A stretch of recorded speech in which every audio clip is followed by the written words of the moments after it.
অদ্ভুত সিস্টেম হচ্ছে, এখানে আমরা একটা গিফট পেয়েছি বিলের সাথে। এরকম আমি ফার্স্ট টাইম, এটা ফার্স্ট এক্সপিরিয়েন্স এটা। বাহ।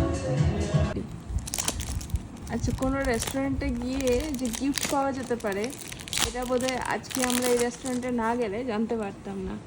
তো এই একটা সুন্দর গিফট পাওয়া গেছে, যেটা এখন আনবক্সিং হলো।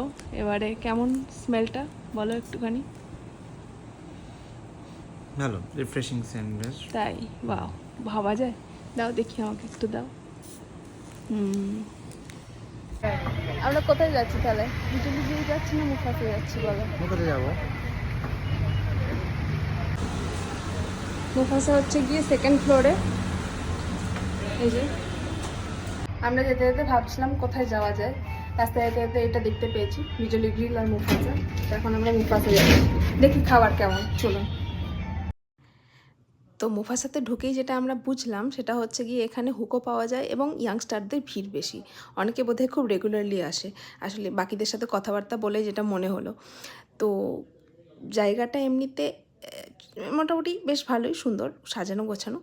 তবে খাবার দাবার কিন্তু অদ্ভুতভাবে বেশ ভালো লেগেছে। এই যে প্রনের আইটেমটা, যেটা হচ্ছে কি চামোলি প্রন, তো এই প্রনটা কিন্তু বেশ ইউনিক খেতে। একটা ডিপের মধ্যে দিয়েছিল, এভাবেই প্রেজেন্ট করেছিল।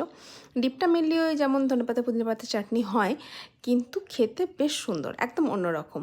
আর ফিশ অ্যান্ড চিপসটাও খেতে খুব সুন্দর। সব জায়গায় ফিশ অ্যান্ড চিপস ভালো হয় না খেতে, এটা উপরটা ক্রিস্পি ভিতরটা নরম, খেতে কিন্তু ভালো লেগেছে আমাদের। এর সাথে আমরা একটা ওয়াটারমেলন মইতো অর্ডার করেছিলাম, যেটাও খুব রিফ্রেশিং লাগলো। শুধু সমস্যাটা ছিল হচ্ছে গিয়ে চিকেনটা নিয়ে। চিকেনটা আমাদের খুব একটা ভালো লাগেনি, আমরা লাথমেকাই অর্ডার করেছিলাম।